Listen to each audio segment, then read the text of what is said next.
Vous êtes bien sur RVR, dans la chronique du cabinet d'hypnose de Noé Perret. Présenté par Noé Perret, hypnopraticien et formateur en hypnose, sur Roanne et Lyon.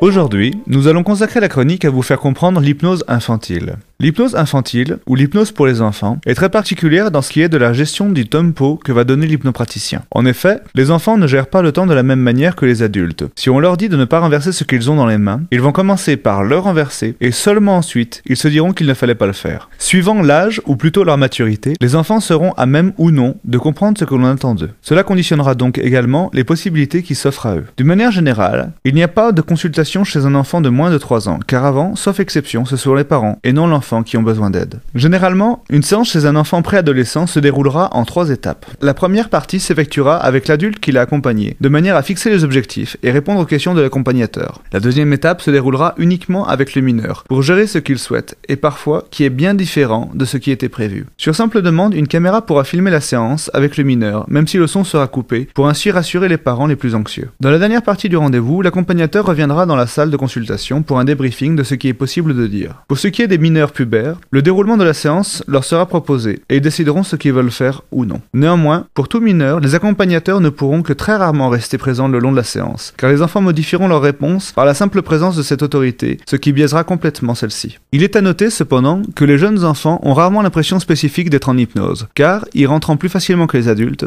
ils ont plus de mal à remarquer les différences entre ces deux systèmes cérébraux spécifiques. Enfin, je conclurai en vous disant qu'il vaut mieux bien évidemment régler le problème chez un enfant quand il apparaît, plutôt que de lui laisser porter un fardeau pendant des années, en espérant que le temps l'aidera, car malheureusement, c'est très rarement le cas. Consultez un hypnopraticien pour toutes les questions ou demandes spécifiques, car il y a bien des choses qu'il est plus facile de régler enfant plutôt qu'adulte. Je vous donne rendez-vous dans une prochaine chronique du cabinet d'hypnose de Noé Perret, pour en savoir plus sur les hypnoses et le fonctionnement de notre cerveau. Cette chronique vous a été présentée par Noé Perret, hypnopraticien et formateur en hypnose, sur Roanne et Lyon.